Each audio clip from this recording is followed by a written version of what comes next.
네, 정책실장으로서 학교 선생님들의 목소리를 듣고 교육청과 싸우면서 그 성과를 선생님들에게 안내하는 것이 제 일이었습니다. 저는 처음 정책실장을 할 때 초등 중고 집단, 지금은 사라졌죠. 초등 중고 집단 업무가 초등 선생님들은 아주 큰 부담이었으나 이것을 학교에서 교사의 업무에서 배제시켰습니다. 공문으로 확정되었습니다. 올해는 코로나19로 인해서 재택근무가 확대되었죠.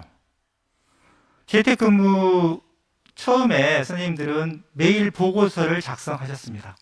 교육청이 교사를 믿지 못했습니다. 그래서 싸워서 재택근무 끝나는 날 한 번 보고서 내는 것으로 가림했습니다. 최근에는 선생님들께 업무 메일로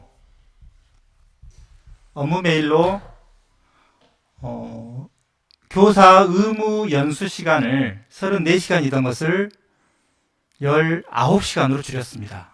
의무 아닌 15시간이 몰래 들어와 있던 것을 쫓아낸 겁니다. 14시간을. 그리고 학교 업무 정상화도 제 영역이었습니다. 교육청에서 학교에서 구매하도록 강요했었던, 그래서 결국 업무 갈등을 일으키고 있었던 공기정화장치와 열화상 체온 측정기, 이거 지부 집행위 선생님들과 같이, 그리고 보건 선생님들과 같이 교육청이 맞서 싸워서 시교육청이 일괄 구매해서 학교에 배부하도록 하는데 앞장섰습니다. 유치원 선생님들이 돌봄 인력 확충을 요구할 때, 특수학교 선생님들이 계절학교가 학교로 들어왔을 때, 영양교사 선생님들이 하루에 기숙사가 있어서 하루에 3끼 밥 먹는 학교에 근무하면서 13시간 이상 근무하시면서 눈물 흘리며 싸울 때 그분들 곁에서 같이 교육청과 싸웠습니다. 저는 앞으로의 정교조는 이래야 한다고 생각합니다. 조합원이 아프다라고 할 때 그 아픈 목소리에 크고 작음이 있을 수 없습니다.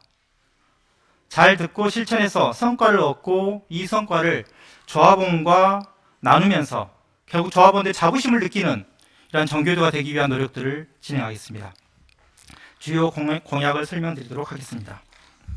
저희는 조합비를 낮추겠습니다. 조합원이 아프다면 아프다고 듣는 그 첫 번째 발걸음입니다. 현행 본봉 0.9%인 것을 0.7%까지 낮추는 시도를 하겠습니다. 정률제로 점점 높아져 왔는데요. 임금이 상승되면 조합비도 높아졌습니다. 선생님들 혹시 이번에 법내 노조로 돌아오면서 그동안 해직되시면서 4년 6개월 동안 월급을 받지 못하셨던 분들이 밀렸던 월급을 받고 그동안 조합에서 월급을 받았기 때문에 함께 내놓았습니다. 그 돈이 어느 정도 되는지 아십니까? 거의 100억에 가깝습니다. 그 돈이면 그동안 우리 계속 인상만 해왔었던 조합비 낮추고 그리고 이 돈들을 전액 피해자 구제 기금에 넣지 않고 앞으로 조합을 더 확대하고 조합원 선생님들이 피부로 조합의 많은 사업들을 느낄 수 있는 이런 사업을 진행하면서 오히려 조합을 확대를 해낼 수 있는 절호의 기회이기도 합니다. 그리고 처음 조합에 들어오시는 분들한테는 정교조의 조합비가 많다라는 말씀을 많이 들어왔습니다. 그래서 처음 그 조합에 들어오실 때는 일종의 맛보기 기간을 두고 특별 인하하는 이러한 프로그램도 전국 대의원대회에 상정해서 반드시 관철시키도록 하겠습니다. 두 번째로 정교조 이름을 바꿔보려 합니다. 우리가 흔히 줄여서 사용하고 있는 정교조라는 이름은 그대로 두고 전국 교직원 노동조합, 그 교직원을 교원 노동조합으로 바꾸는 안을 대의원대회에 상정하겠습니다. 정교조는 89년 처음 만들 당시에는 조합원 중에 대학 교수도 있었습니다. 행정직원도 있었습니다. 교직원 노조로서의 역할을 해왔죠. 그런데 99년 합법화될 때 교원노조법에 따라 우리의 조합원의 대상을 유초, 중고의 교원으로 한정했습니다. 그런데 이름은 바꾸지 않았죠.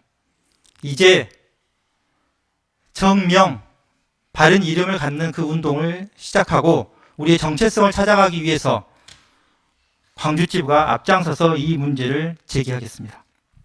셋째, 중등 보교 순회교사제를 실시하고자 합니다. 초등 선생님들은 잘 아시겠죠? 병가나 특별휴가 때 수업 교체하지 않고 다른 교육청에서 바로 선생님이 와서 수업을 해주십니다. 반면에 중등 선생님들은 심지어 병가조차도 수업을 교체하고 그 아픈 몸으로도 수업을 다시 해야 되고 서로 미안해하며 수업을 교체합니다. 이 문제 중등에도 똑같이 적용돼야 됩니다. 그래서 자유롭게 연가와 병가, 특별휴가를 사용할 수 있는 이런 여건을 만드는데 앞장서겠습니다. 교육청은 8년째 중학교에는 교과가 많아서 안 된다고 똑같은 답변을 해오고 있습니다. 이 문제 단협에 넣어서 반드시 교육청과 싸워서 쟁취해야 될 우리의 가장 중요한 목표로 삼고 해내겠습니다.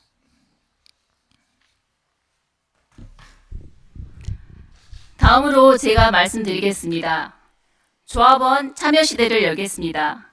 저는 그동안 분회활동과 혁신학교를 통해서 학교 구성원들이 자신들의 목소리를 내고 의견이 반영되는 경험을 통해서 학교의 주체로 서고 학교에 대한 애정을 갖고 독려성을 갖게 되는 것을 경험했습니다. 광주지부 조합원이 3천여 명 정도 되는데요. 이 정도의 조직에서 실제로 조합원들이 우리가 흔히들 조합비만 내는 조합원이라고 부끄러워하시지만요. 이 조합원들이 정책이나 예산에 직접 참여하기 어려운 건 현실입니다. 하지만 아까 말씀드린 것처럼 어떤 조직에서 자신의 의견을 내고 반영되는 경험은 매우 중요합니다.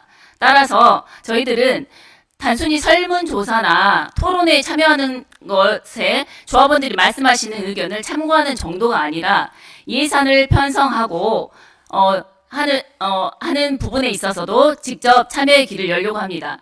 시민참여 예산제라고 들어보셨죠? 조합원 참여 예산제를 실시하겠습니다. 또한 주요 사안에 대한 조합원들의 직접 투표를 통해서 조합원이 사업에 의견을 내고 할 수 있는 제도적인 방법을 추진하겠습니다. 또한 분해 활동비 지원을 통해서 조합원이 분해를 중심으로 모이고 조합원과 집행부 사이에 소통의 공간이 마련될 수 있도록 하겠습니다. 다음으로는요. 요즘 아주 중요한 관심사이기도 합니다. 초등 돌봄을 지자체로 완전 이관해야 합니다.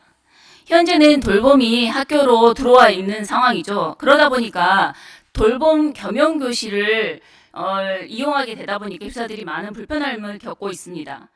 또한 교사들 중에서 돌봄 관련 업무를 담당하기도 하면서 돌봄 전담사와 사이에서 약간 불편함을 겪고 있기도 하죠. 그런데 초중등 교육법에 따르면 교사는 법령에 따라 학생들을 교육한다고 되어 있습니다.